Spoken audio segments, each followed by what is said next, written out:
à toutes et à tous et bienvenue dans cette pastille vidéo Point de vue. Aujourd'hui, le sujet traité, les leviers de motivation de ces équipes. Et pour traiter ce sujet, nous avons le plaisir d'accueillir Myriam.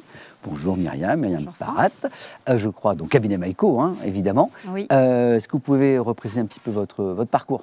Oui, je suis experte en vente directe et en développement commercial depuis maintenant une vingtaine d'années. Donc j'ai mon cabinet depuis 2 ans et j'accompagne les dirigeants et également les leaders de réseau à développer leur réseau en vente directe. Donc je les accompagne dans le développement de leur structure et aussi dans l'animation des équipes commerciales. Alors c'est important. La motivation, les commerciaux, il faut bien sûr les motiver. Oui. Alors on va parler aujourd'hui donc de cet aspect-là. Quels sont pour vous les vrais leviers de motivation des commerciaux ?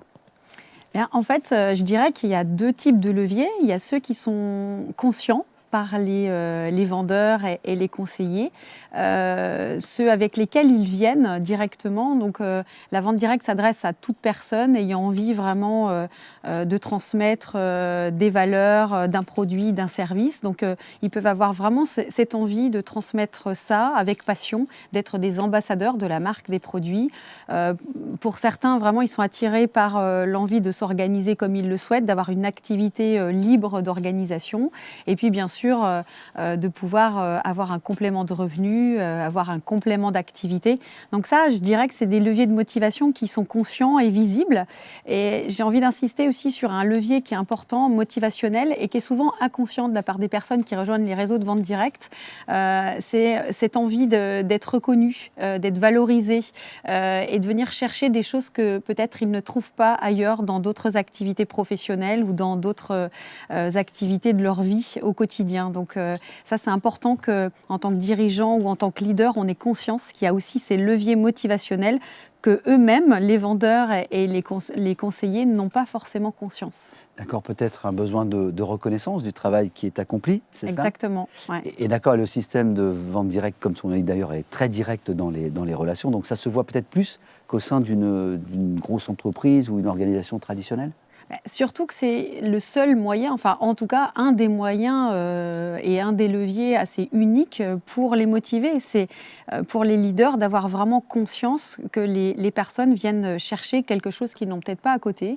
Ce besoin de reconnaissance, de valorisation, ce complément de revenus, cette possibilité de s'organiser comme ils le souhaitent, gérer leur activité, c'est vraiment des leviers très forts sur lesquels les leaders, les managers doivent s'appuyer parce que comme ce sont des indépendants, c'est ce qui leur permettra de les motiver et de les fidéliser par la suite.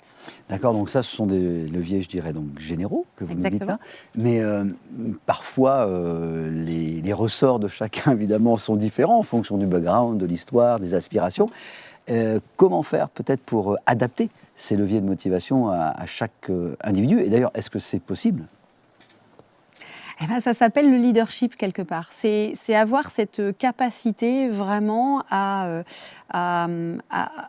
être en proximité avec chacun des conseillers, à tenter de le connaître le mieux possible et même de le questionner sur ses réelles motivations. Qu'est-ce qui fait qu'il a envie de rejoindre l'aventure ? Qu'est-ce qui fait qu'il a envie de faire cette activité et voire même peut-être plus tard d'évoluer ? Donc ça fait partie du rôle du manager, du leader, de s'intéresser de très près aux motivations et puis de pouvoir accompagner individuellement en fonction du temps que chacun dispose, et ça c'est aussi très important, chacune des personnes, et puis aussi d'adapter à la fois le temps, l'énergie, et puis les formations en fonction de chacune des personnes. Donc oui, c'est possible. Plus on est proche de ses conseillers, de ses vendeurs, plus c'est possible. Maintenant, ça demande une belle énergie, et puis ça passe aussi par l'inspiration naturelle du leader, du manager, qui est aussi un vrai exemple, qui doit montrer ce qu'il fait, ce qu'il sait faire, pour pouvoir montrer l'exemple à ses équipes. D'accord, il y a un mot qui est revenu 2-3 fois, là, dans ce que vous venez de dire, c'est l'accompagnement. Oui. Donc c'est un accompagnement presque institut personae qu'il faut faire avec certains profils ? En fait, je pense qu'un leader et un manager doit s'appuyer sur 2 choses. L'entreprise, la plupart des entreprises mettent en place, des rituels, des formations et des outils. D'ailleurs, la vente directe, est riche de formations, d'outils et propose, vraiment des beaux leviers de formation et d'accompagnement, proposés par l'entreprise et le leader doit s'en appuyer, bien sûr, et proposer ça à ses vendeurs et à ses conseillers, mais aussi adapter en plus et se rendre disponible en fonction du moment de disponibilité et du temps de disponible du conseiller et du vendeur à travers des échanges et une relation personnelle, comme il le ferait d'ailleurs avec ses clients. Le but, c'est vraiment d'avoir cette proximité, de comprendre de quelle manière il pourra l'accompagner au mieux. Et il y a donc un accompagnement humain, Oui. Vraisemblablement, hein, évidemment. Et est-ce qu'il y a un accompagnement aussi chiffré? Est-ce qu'on travaille, parce que la vente directe n'est pas très très connue, les entreprises de vente directe ne sont pas très connues. Alors, si on parle de reporting, est-ce qu'on parle de choses comme ça aussi dans la vente directe, où on va aider les vendeurs à performer? Il y a un levier qui est essentiel pour accompagner les conseillers, c'est vraiment l'activité. C'est-à-dire, c'est piloter avec eux le nombre de rencontres, de rendez-vous, d'activités. Après, tout dépend le nom que donne l'entreprise, mais c'est vraiment de piloter le nombre de rendez-vous, le nombre de contacts créés, le nombre de réunions créées ou de rendez-vous en face à face. C'est ça qu'on va piloter vraiment le plus avec chacun des conseillers, chacun des vendeurs, pour l'amener à un résultat et au résultat qu'il est venu chercher. S'il est venu chercher 500 €, 1000 € ou plus, c'est le nombre d'activités qui va générer, le nombre de rendez-vous qui va générer un résultat. Ça, on peut le piloter avec les vendeurs. Maintenant, je mets en alerte souvent les têtes de réseau, les leaders, de ne pas piloter le résultat, mais bien l'activité et le nombre de rendez-vous avec les personnes qui nous rejoignent. D'accord, donc il y a quand même une séquence précise avec des retours que l'on connaît visiblement, hein, on est bien Oui. d'accord, puisque ça se construit avec le réseau. Si vous deviez donner, imaginons, je suis leader d'une entreprise, vous me donnez 2 conseils, je suis manager, Ouais. 2 conseils qui pour vous sont vraiment essentiels pour fidéliser mon réseau, parce que c'est important aussi pour moi d'avoir des collaborateurs qui restent. Ouais. Qu'est-ce que vous me donnez comme...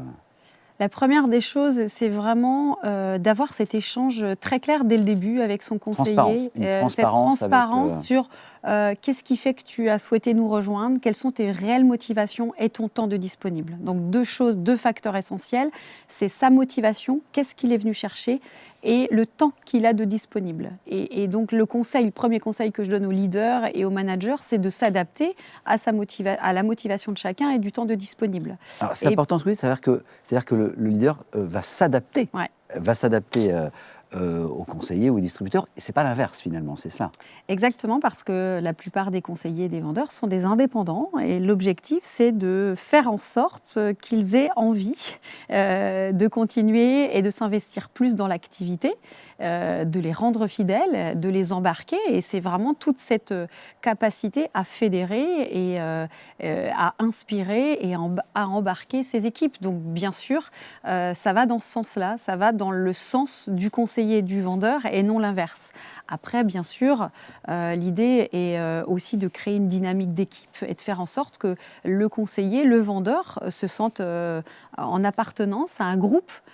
C'est ce qui souvent l'amènera plus loin, lui donnera une énergie et une dynamique. Donc le leader doit avoir à la fois cette capacité de s'adapter individuellement à chacune des personnes et de créer aussi un bel esprit, un collectif qui permettra à chacun des vendeurs, des conseillers, d'y trouver une appartenance, celle qu'il aura envie d'y trouver au sein de l'équipe. C'est comme dans le sport, voilà, on réussit encore mieux à plusieurs. Donc c'est ce travail-là que le leader devra mettre en place. D'accord, merci beaucoup Myriam pour toutes ces explications, éclaircissements qui, je crois, auront bien aidé les téléspectateurs. Merci et on aura le plaisir de vous retrouver bien sûr pour d'autres émissions. Au plaisir, merci beaucoup. Partagez et quant à vous, je vous invite toujours, bien entendu, à découvrir les pastilles vidéo qui sont faites pour vous par des experts pour vous aider à avancer dans votre chemin et votre trajectoire en vente directe. À très bientôt, bon salon et bonne visite.